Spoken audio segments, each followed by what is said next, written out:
I don't know if Mr. Shirley wants to hear this, but hey, you can learn something. Thank you.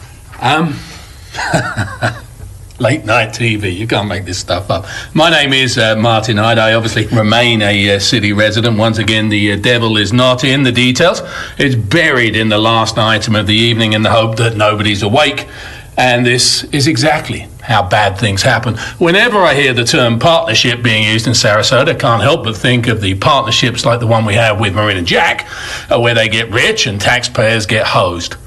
Dick Turpin, the 18th century highwayman, famously used the term stand and deliver when robbing his victims, and this item smacks more of him than any kind of partnership, as a partnership implies an equitable arrangement, which this assuredly is not.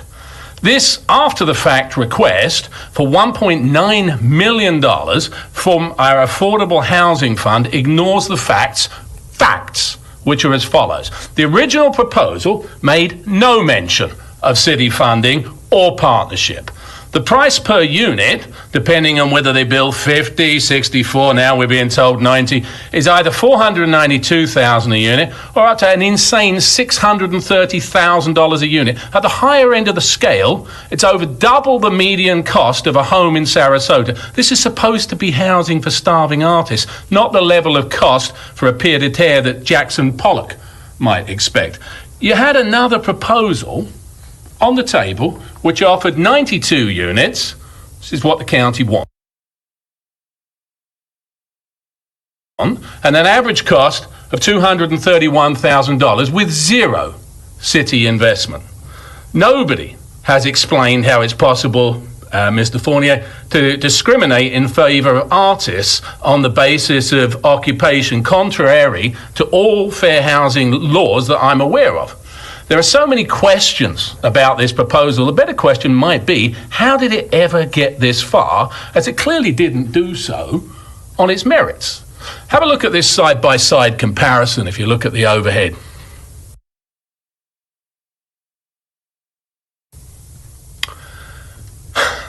If this actually isn't affordable housing, but more of a type of social engineering for a neighbourhood where the neighbours are more comfortable with colourful artist types hanging around versus families of, say, actual colour, please just say so, because there is no other explanation that I can see. Potentially between 35 and 45% less housing than the other proposal that you had, with dubious restrictions and close to $2 million from taxpayers. It's not a partnership. It's a rather crude heist being perpetrated on the taxpayers of the city of Sarasota. Parting with money under duress, per Dick Turpin's immortal your money or your life, is never a good thing. This is a very crude attempt at a hold-up, late at night, which deserves a similarly crude response, as in, get lost.